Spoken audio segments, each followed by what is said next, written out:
Hi ಎಲ್ಲರಿಗೂ ನಮಸ್ಕಾರ. ಮುದ್ದು ಸೊಸೆ ಸೀರಿಯಲ್ ಏನಾಗ್ತಿದೆ ಅಂತ ನೋಡ್ಕೊಂಬರೋಣ ಬನ್ನಿ. ಭದ್ರಾ ವಿದ್ಯಾನ ಎಕ್ಸಾಮ್ ಬರೆಯೋಕೆ ಅಂತ ಕರ್ಕೊಂಬಂದಿರ್ತಾಳೆ. ಆ 4 ದಿವಸನೂ ಕೂಡ ಶಿವರಾಮೇಗೌಡ ಅವನಿಗೆ ಕಾವಲವಾಗಿ ನಿಂತಿರ್ತಾರೆ. ಯಾಕೆ ಅಂದರೆ ಪ್ರೆಸ್ ಅವ್ರ ಹಿಂದೆನೆ ಅವರ ರಿಪೋರ್ಟಲ್ಲಿ ಮಾಡಬೇಕು ಅಂತ ಬಂದಿರ್ತಾರೆ. ಹಾಗಾಗಿ ವಿದ್ಯಾನ ಕೇಳ್ತಿರ್ತಾರೆ, ನೀವೇನಕ್ಕೆ ಡಿವೋರ್ಸ್ ತಗೋತಿರೋದು ಅಂತ ಕೇಳ್ತಾರೆ. ಇದೆಲ್ಲ ನಮ್ಮ ಪರ್ಸ್ನಲ್ಲು, ಸೊ ಹಾಗಾಗಿ ಅದನ್ನೆಲ್ಲ ನಿಮಗೆ ಹೇಳೋ ಅವಶ್ಯಕತೆ ಇಲ್ಲ ಅಂತ ಹೇಳ್ತಾರೆ. ಆಗ ಭದ್ರೇಗೌಡನ ಕೇಳ್ತಾರೆ, ಸರ್ ನೀವೇನಂತೀರ, ನೀವೇನಕ್ಕೆ ಡಿವೋರ್ಸ್ ತಗೋತಿದ್ರಾ ಅಂತ ಕೇಳ್ತಾರೆ. ಹೌದು ಸರ್, ನಂದು ಅವ್ರದ್ದು ಡಿವೋರ್ಸ್ ಆಗ್ತಿರೋದು ನಿಜನೇ, ಆದರೆ ಅವೆಲ್ಲ ನಮ್ಮ ಪರ್ಸ್ನಲ್, ಅವೆಲ್ಲ ಹೇಳೋಕ್ಕಾಗಲ್ಲ ಸರ್. ಆದರೆ ಡಿವೋರ್ಸ್ ಮುಗಿಯೋವರೆಗೂ ಮಾತ್ರ ಇವಳು ನನ್ನ ಹೆಂಡ್ರಾಗೆ ಇರ್ತಾಳೆ.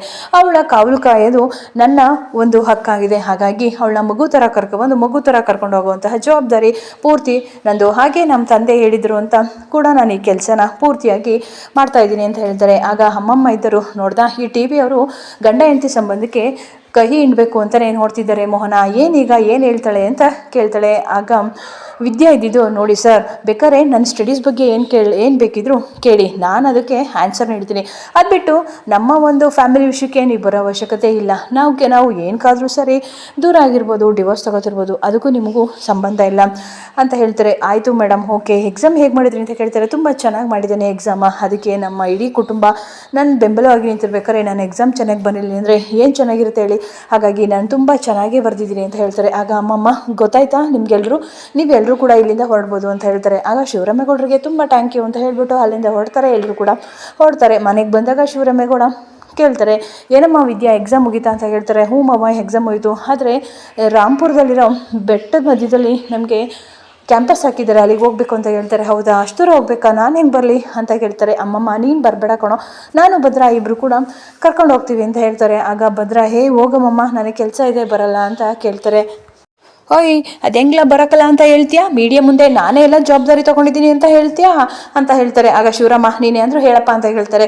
ಆಗ ಮಗ, ಹೋಗ್ಬಿಡ್ಪ ಅಂತ ಹೇಳ್ತಾರೆ. ಸರಿ ಆಯಿತು ಅಂತ ಹೇಳ್ತಾರೆ. ಈ ಮೂಟೆನ ಇನ್ನೂ ಎಷ್ಟು ದಿವಸ ಹೊತ್ಕೋಬೇಕು ಅಂತ ಕೇಳ್ತಾರೆ. ಅಮ್ಮಮ್ಮ, ಹೋಗು, ನಿಂಗೆ ಮಾಡೋಕ್ಕೆ ಕೆಲಸ ಇಲ್ದೇ ಬಿಟ್ಬಿಟ್ಟು ಬರೋಗು ಅಂತ ಹೇಳ್ತಾರೆ. ವಿದ್ಯಾ, ಏನಾದರೂ ಕೆಲಸ ಇದ್ದರೆ ಮಾಡಿಸ್ಕೊಳವಾ ಅಂತ ಹೇಳ್ತಾನೆ. ಆಗ ಭದ್ರಾ, ನಿಮ್ಮಿಬ್ರದ್ದು ಅತಿ ಆಯಿತು, ನಿಮ್ಮಿಬ್ರು ಸಿಗಿ, ನಿಮಗೆ ಮಾಡ್ತೀನಿ ಅಂತಾರೆ. ಏನೂ ಮಾಡೋಕ್ಕಾಗಲ್ಲ, ಎಲ್ಲ ಪರಮಾತ್ಮ ಆಡ್ದಂಗೆ ನಾನು ಆಡ್ತಾ ಇದ್ದೀನಿ ಅಷ್ಟೇ, ಅದು ಬಿಟ್ಟರೆ ಬೇರೆ ಏನೇನಿಲ್ಲ, ನಿಂಗೂ ಇನ್ನೇನು ಕೆಲಸ ಇಲ್ಲ ತಾನೇ, ಹೋಗಿ ಅಂತ ಹೇಳ್ತಾರೆ. ನನ್ನನ್ನು ಇಷ್ಟು ಕೀಳಾಗಿ ನಡೆಸ್ಕೊತಿದ್ದೀರಾ ಇಬ್ಬರು ಕೂಡ, ನಿಮಗೆ ಮಾಡ್ತೀನಿ ಅಂತ ಹೇಳ್ತಾರೆ.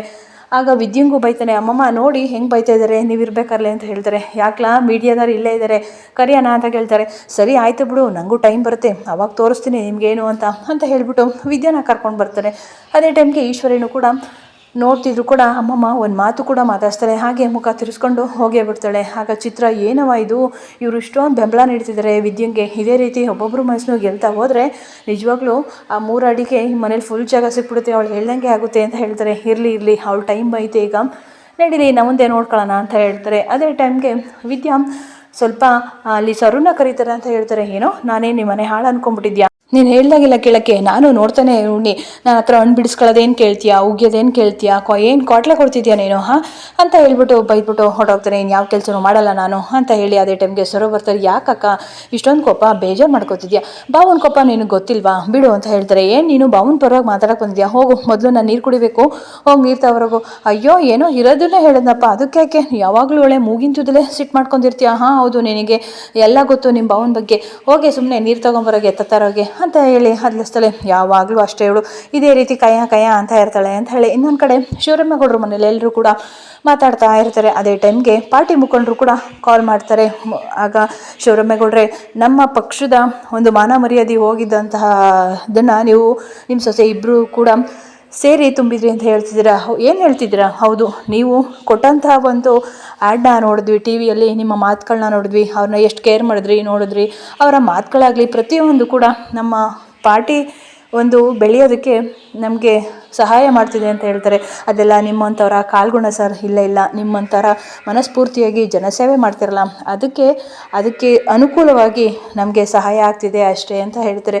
ಅಂದಾಗೆ ನೀವು, ನಾನು ಕೇಳ್ಪಟ್ಟೆ, ನೀವು ಯಾವುದೋ ಒಂದು ಕಾಡಿಗೆ ಹೋಗ್ಬೇಕಂತೆ, ಅಲ್ಲಿ ಕ್ಯಾಂಪಸ್ ಇದೆಯಂತೆ ನಿಮ್ಮ ಸೊಸೆಗೆ ಅಂತ ಹೇಳ್ತಾರೆ. ಹಾಂ ಹೌದು, ಅಲ್ಲಿಗೆ ನಮ್ಮ ಮಗ ಮತ್ತು ನಮ್ಮಮ್ಮ ಇಬ್ಬರು ಕೂಡ ಕರ್ಕೊಂಡು ಹೋಗ್ತಾರೆ ಅಂತ ಹೇಳ್ತಾರೆ. ನೀವೊಂದು ಕೆಲಸ ಮಾಡ್ತೀರಾ, ಏನು ಸರ್ ಅಂತ ಕೇಳಿದಾಗ, ಅಲ್ಲಿಗೆ ನೀವು ಕೂಡ ಹೋಗಿ ಅಲ್ಲಿ 3 ದಿನ ಇದ್ಬಿಟ್ಟು ಬನ್ನಿ. ಅಯ್ಯೋ, ಏನು ಹೇಳ್ತಿದ್ದೀರಾ ಸರ್ ಅಂತ ಹೇಳ್ತಾರೆ.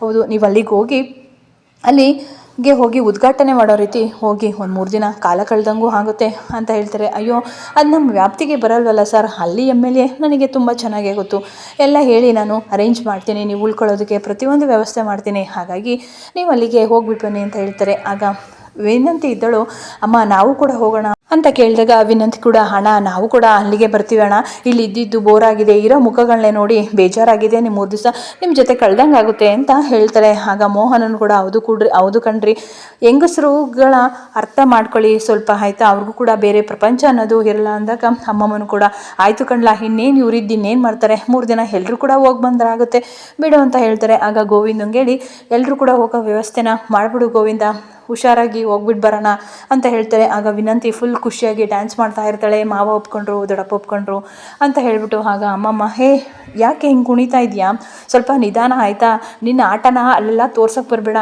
ನೀನು ಹೆಂಗಿರ್ತೀಯ ಹಂಗೆ ಇದ್ಬಿಟ್ಟು ವಾಪಸ್ ಬರೀ, ಅದು ಬಿಟ್ಟು ನಿನ್ನ ಛತ್ರಿ ಬುತ್ತಿ ಏನಾದ್ರು ತೋರಿಸಿದ್ರೆ ನಿನ್ನನ್ನು ಅಲ್ಲೇ ಬಿಟ್ಟು ಬಂದುಬಿಡ್ತೀವಿ, ಕಾಡೊಳಗೆ ಕಾಡು ಸಿಂಹ ನರಿ ಎಲ್ಲ ತಿನ್ಕೊಡ್ಬೇಕು ಗೊತ್ತಾಯ್ತಾ, ಗಂಭೀರವಾಗಿ ಬರಬೇಕು ಅಂತ ಹೇಳ್ತಾರೆ. ಸರಿ ಬಿಡು ಅಮ್ಮಮ್ಮ, ಅದಕ್ಕೆ ಯಾಕೆ ಬೈತೀಯ ನೀನು ನನಗೆ ಅಂತ ಹೇಳ್ತಾರೆ. ಬೈತಿಲ್ಲ, ನಿನ್ನ ಚಾಳಿನ ತೋರಿಸ್ಬಿಡ ಎಲ್ಲೂ ಅಂತ ಹೇಳ್ತಿದ್ದೀನಿ ಅಂತಾರೆ. ಇನ್ನೊಂದು ಕಡೆ ಸರ್ ಹೊರಗಡೆ ನಿಂತ್ಕೊಂಡು ಭದ್ರನ ಕಾಯ್ತಿರ್ತಾರೆ.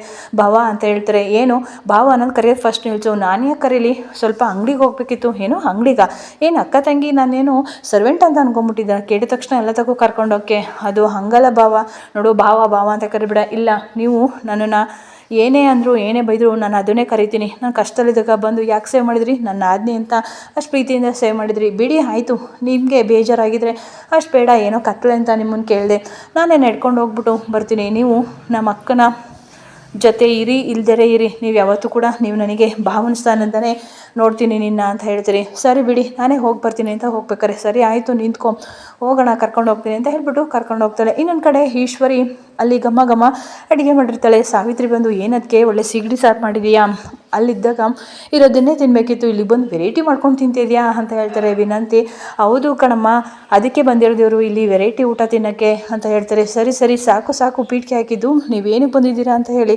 ಅಯ್ಯೋ ಏನಾದರೂ ಇದ್ದರೆ ಮಾತ್ರ ನಾವು ಬರೋದು ಅಂತ ಕೇಳ್ತಾರೆ. ಹೌದು, ನೀನು ಏನಾದರೂ ಖುಷಿ ವಿಚಾರ ಇದ್ದಾಗ ಇಲ್ಲ ಹೊಟ್ಟೆ ಉರ್ಸೋಕ್ಕೆ ಬಂದಿರ್ತೀಯ ಅಂತ ಹೇಳು ಅಂತ ಹೇಳ್ತಾರೆ. ಅವ್ವ ಅದೇನು ಹೇಳವ ಅಂತ ಹೇಳ್ತಾರೆ.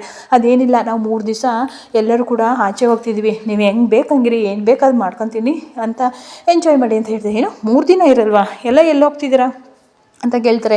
ಮನೇಲಿ ಎಲ್ಲರೂ ಕೂಡ ಅದ್ಯಾವುದೋ ರಾಂಪುರದಲ್ಲಿರೋ ಬೆಟ್ಟದಲ್ಲಿ ಅವಳೇನೋ 3 ಅಡಿಗೆ ಕ್ಯಾಂಪಸ್ ಐತಂತೆ, ಹಾಗಾಗಿ ನಾವೆಲ್ಲರೂ ಕೂಡ ಅಲ್ಲಿಗೆ ಹೋಗ್ತಾ ಇದ್ದೀವಿ ಗೊತ್ತಾ, ಅದು ಒಂಥರ ಸ್ವರ್ಗನೇ ಇದೆಯಂಗಿದೆ ಅಂತೆ. ಅದರಲ್ಲೂ ದೊಡ್ಡಪ್ಪನೂ ನಮ್ಮ ಜೊತೆ ಬರ್ತಾರೆ, ಅವ್ರ ಜೊತೆ ಫುಲ್ ಸೆಕ್ಯೂರಿಟಿ, ಆಮೇಲೆ ಇರೋದಕ್ಕೆ ಎಲ್ಲ ವ್ಯವಸ್ಥೆ ಮಾಡಿದ್ದಾರೆ, ತುಂಬ ಚೆನ್ನಾಗಿದೆ ಎಂಜಾಯ್ ಮಾಡೋಕ್ಕೆ ಅಂತ ಎಲ್ಲ ವಿನಂತಿ ಹೇಳ್ತಾ ಇರ್ತಾಳೆ. ಅದನ್ನು ಕೇಳಿಸ್ಕೊಂಡು ಚಿತ್ರಂಗೆ ಹೊಟ್ಟೆ ಉರಿತಾ ಇರುತ್ತೆ. ನೀವು ಹೋಗ್ತಿದ್ದೀರಾ, ಹೌದು ನಾವು ಹೋಗ್ತಾಯಿದ್ವಿ, ಫುಲ್ ಎಂಜಾಯ್ ಮಾಡ್ಕೊಂಬರ್ತೀವಿ 3 ದಿನ ಅಂತೂ ನಿಜವಾಗ್ಲೂ ಆ ಸ್ವರ್ಗನೇ ನಮಗಾಗೆ ಇಳಿಸ್ದಂಗಿದೆ. ಅಲ್ಲಂತೂ ಕಾಡು ಮಧ್ಯದಲ್ಲಿರೋಂತಹ ಹಸಿರು ನೋಡೋಕ್ಕೆ ಎಷ್ಟು ಚೆನ್ನಾಗಿರುತ್ತೆ, ಸೂಪರಾಗಿರುತ್ತೆ.